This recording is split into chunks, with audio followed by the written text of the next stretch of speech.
दर्शक और श्रोता बंधुगण समस्त को मोर प्रणाम शुभेच्छा और शुभकामना।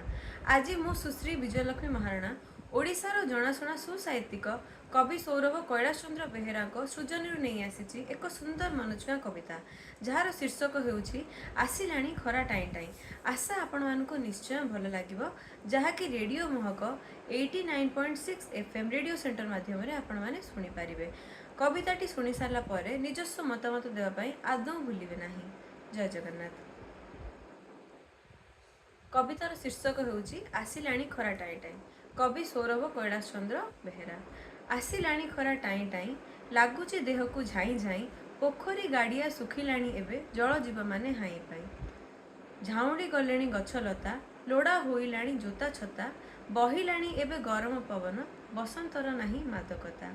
झाड़ुआ हेलाणी देह सारा लोके डरिलेणी देखी खरा पखाल भात को आदरी सभिए मिसाई खाइले दहीबरा। थंडा सरबत प्रिय हेला ओदा गामुछा मुंडे रहिला नई कूले आउ तोटा माले संजे लोक मानकर भिड़ हेला।